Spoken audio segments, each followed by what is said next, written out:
राजस्थान के बूंदी शहर का अभिषेक शर्मा 28 अगस्त 2019 को अपने घर से ये कह के निकला कि वो ड्यूटी ज्वाइन करने जा रहा है।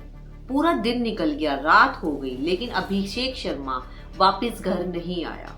उसके घर वाले इंतजार कर करके परेशान हो गए, लेकिन वो वापस नहीं आया। जब घर वालों ने अभिषेक को फोन किया तो उसका फोन भी स्विच ऑफ आ रहा था। जब थोड़ी देर बाद घर वालों ने पुलिस लाइन में फोन किया तो उसके दोस्तों ने कहा कि वो तो ड्यूटी पे आया ही नहीं है। ये सुन के घर वालों के होश उड़ गए। अब क्या था, अब सारे घर वाले और रिश्तेदार अभिषेक को ढूंढने में लग गए, लेकिन अभिषेक का कुछ भी पता नहीं था। बाद में घर वालों ने बूंदी पुलिस थाने में अभिषेक के गुम होने की रिपोर्ट दर्ज कराई।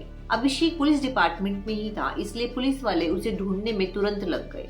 अभिषेक को गुम हुए 1 हफ्ते से भी ज्यादा हो गया था, लेकिन उसका कुछ भी अता पता नहीं था। अब जब जांच आगे बढ़ती है तो पता चलता है कि उस रात 12:30 बजे तक उसका फोन एक्टिव था और फोन बाद में स्विच ऑफ हो गया। अब पुलिस वाले अभिषेक की लास्ट लोकेशन का पता निकालते हैं। जब पुलिस ने उसकी कॉल डिटेल्स निकलवाई तो इस केस में एक नया ही एंगल सामने आया। उससे पता चला कि उस रात अभिषेक पुलिस लाइन ना आकर 136 किलोमीटर दूर सवाई माधोपुर गया था और उसकी लोकेशन विजयगढ़ किले के आसपास थी और आखिरी लोकेशन का टाइम भी 12:30 बजे ही था। मतलब मोबाइल स्विच ऑफ होने से पहले अभिषेक विजयगढ़ के आसपास ही था। अब पुलिस वालों ने उसके घर वालों से पूछा कि क्या सवाई माधोपुर में अभिषेक का कोई जान पहचान का है। तब उसके माता पिता ने बताया कि उसकी शादी वहीं की जरवा गांव की रहने वाली दिव्या के साथ हुई है। घर वालों के मुताबिक अभिषेक और उसकी पत्नी के रिश्ते ठीक नहीं चल रहे थे, क्या पता वो उससे मिलने गया हो। पुलिस को पता चलता है कि अभिषेक और उसकी पत्नी के रिश्ते बहुत ज्यादा बिगड़े हुए थे, जहां तक कि उनकी तलाक तक की नौबत आ चुकी थी। अब पुलिस जरवाड़ा गांव में अभिषेक की पत्नी के पास जाती है। जब उसकी पत्नी से पूछताछ करते हैं तो उसकी पत्नी दिव्या बताती है कि 1 साल पहले दिव्या की ममेरी बहन उसके ससुराल कुछ दिनों के लिए रहने आई थी। वो वहाँ 20-25 दिन रही और उस लड़की का नाम श्यामा था और जब वो वहाँ रह रही थी तो उसका मेरे पति के साथ अफेयर हो गया था। वो दोनों छुप छुप के मिलते थे और एक दिन दिव्या ने उन दोनों को संबंध बनाते हुए देख लिया था। श्यामा के अपने जीजा अभिषेक के साथ अवैध संबंध थे और जब दिव्या ने इन दोनों को गलत काम करते हुए देखा तो वो अपना ससुराल छोड़कर अपने मायके आ गई और अभिषेक से तलाक के लिए कोर्ट में एप्लीकेशन लगा दी। राजस्थान पुलिस के कांस्टेबल की लव स्टोरी सवाई माधोपुर और बूंदी जिले में चर्चा का विषय बनी हुई है। शादीशुदा ये कांस्टेबल अभिषेक शर्मा अपनी अविवाहिता साली से ही इश्क लड़ा रहा था। साली श्यामा शर्मा जब बनी प्रेमिका तो कांस्टेबल जीजा की जिंदगी में भूचाल आ गया। पहले तो जीजा का घर उजड़ा, बीवी दिव्या पाठक छोड़कर चली गई। अब ये सारी बात सुन के पुलिस ने श्यामा की सारी जानकारी निकलवाई। जांच से पता चलता है कि श्यामा वहीं की बावली गांव की रहने वाली है और उसका घर वहीं विजयगढ़ के आसपास है, जहां पे अभिषेक की लास्ट लोकेशन थी। अब पुलिस की शक की सुई जीजा साली के अवैध संबंध पे गई।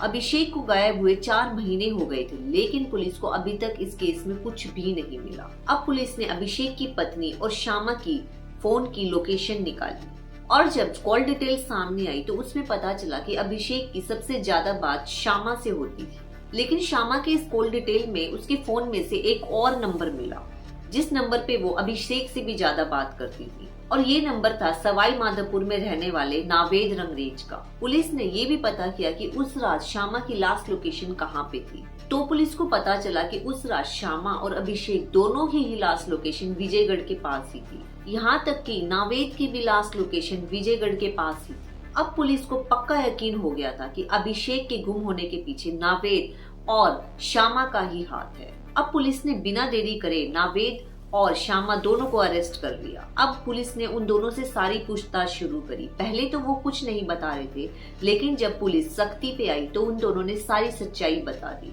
अब उन दोनों ने सारा सच बता दिया कि 28 अगस्त 2019 को उन दोनों ने ही अभिषेक को जान से मार दिया।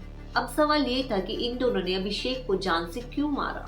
तभी श्यामा ने बताया कि 2018 में जब से मैं अभिषेक की लाइफ में आई तो उसकी लाइफ बिल्कुल भी ठीक नहीं चल रही थी। तभी श्यामा अपने घर वापस आ गई और उसके बाद से ही अभिषेक और उसकी पत्नी के रिश्ते बिल्कुल भी ठीक नहीं चल रहे थे। तभी पुलिस ने पूछा कि तुम अपने जीजा से इतना प्यार करती थी तो तुमने उसको मारा क्यों। तभी श्यामा ने बताया कि जब वो अभिषेक से बात करती थी उसी दौरान उसकी दोस्ती नावेद से भी हो गई थी और अब वो अभिषेक को छोड़ के नावेद के साथ रहना चाहती थी। और अभिषेक श्यामा को छोड़ ही नहीं पा रहा था। तभी श्यामा सोचती है कि अगर उसे नावेद के साथ रहना है तो अभिषेक को तो रास्ते से हटाना ही पड़ेगा। तभी इन दोनों ने मिलकर एक खतरनाक प्लान बनाया। तभी 28 अगस्त 2019 को श्यामा ने अभिषेक को फोन किया और अपने जन्मदिन पर उसको विजयगढ़ बुला लिया। और उस दिन अभिषेक अपने घर झूठ बोलकर श्यामा से मिलने चला गया। वहाँ उन दोनों ने मिलकर डिनर किया और उसी टाइम वहाँ पे नावेद भी आ गया। वहीं पे श्यामा ने अभिषेक को नावेद से भी मिलवाया। वहाँ से वो तीनों रात को विजयगढ़ किला घूमने गए। वो वहाँ पे बाइक पर गए और वहाँ जाके प्लान के अकॉर्डिंग नावेद ने अभिषेक के सर पे लोहे की रॉड से मारा और अभिषेक वही मौके पे ही बेहोश होके गिर गया। और बाद में नावेद और श्यामा दोनों ने मिलकर उस पे वार किया और वही मौके पे ही अभिषेक की मौत हो गई। अब सवाल ये था कि आखिर अभिषेक की लाश थी कहाँ पे। अब उन दोनों ने बताया कि पहले तो अभिषेक के मरने के बाद उन्होंने उसका फोन स्विच ऑफ किया और वही विजयगढ़ के पास खड्डा खोदकर उसको दफना दिया। लेकिन दफनाने से पहले उन्होंने उसके कपड़े उतार दिए थे और उसकी बाइक को भी उन्होंने कुएं में फेंक दिया था। तभी पुलिस वालों ने इन दोनों की बताई जगह पे जाकर अभिषेक की लाश को गड्ढा खुदवाकर दोबारा निकलवाया। लेकिन ये लाश पुलिस को 110 दिन बाद मिली। शर्मा और नावेद की इसमें भूमिका संदिग्ध होने पर उनको यहाँ बुलाकर उनके तफ्तीश की गई तो उन्होंने जुर्म होना स्वीकार किया, जिस पर उनकी निशानदेही से डेड बॉडी बोली में एक खंडरनुमा महल है वहाँ से बरामद की गई और इसका मेडिकल बोर्ड से पोस्टमार्टम करवाया गया। और अभिषेक शर्मा जो मोटरसाइकिल जो इन्होंने काम में ली थी उस मोटरसाइकिल को भी उन्होंने कुएं में डाल दिया था। उस मोटरसाइकिल को भी उनकी निशानदेही से बरामद कर लिया गया है और उसके जो पहने हुए कपड़े थे उस दिन वो एक थैले में डाल के उन्होंने रास्ते में कहीं फेंक दिए तालाब के पास में। उस तालाब में हमने पहले प्रयास किया शायद तालाब में कहीं डूबने से डेथ होगी उसकी, लेकिन उसमें कुछ नहीं मिला। लेकिन वो कपड़े खून आलूदा मिले थे तो वो कपड़े भी उसी के ही थे। वो पहचान होगी तो उसके बाद अब दोनों को गिरफ्तार कर लिया गया और उनसे नरकंकाल बरामद करके मोटरसाइकिल बरामद कर ली गई और अभी उनका पीसी रिमांड प्राप्त किया जा चुका है। अभिषेक की लाश कंकाल बन चुकी थी। उस लाश को पहचानना बहुत मुश्किल था, लेकिन उसके पोस्टमार्टम के बाद पता चल गया कि ये अभिषेक की ही लाश है। इन दोनों ने अपनी तरफ से तो सारे सबूत मिटाने की कोशिश की थी, लेकिन वो कहते हैं ना कि कातिल कितना ही शातिर हो, कोई ना कोई सबूत छोड़ ही जाता है। इन दोनों की गिरफ्तारी के बाद ये दोनों जेल से वापस आ गए थे। ये मामला कोर्ट में चल रहा है और 19 दिसंबर 2024 को यानी कि 5 साल बाद श्यामा को उम्र कैद की सजा हो गई है। साथ में 1,08,000 रुपए का जुर्माना भी लगाया गया है। लेकिन नावेद को लेकर अभी तक कोई फैसला नहीं आया है। उसकी अभी भी कोर्ट में सुनवाई चल रही है। आप इन सब चीजों में किसकी गलती निकालेंगे? कमेंट करके जरूर बताएं। Thank you.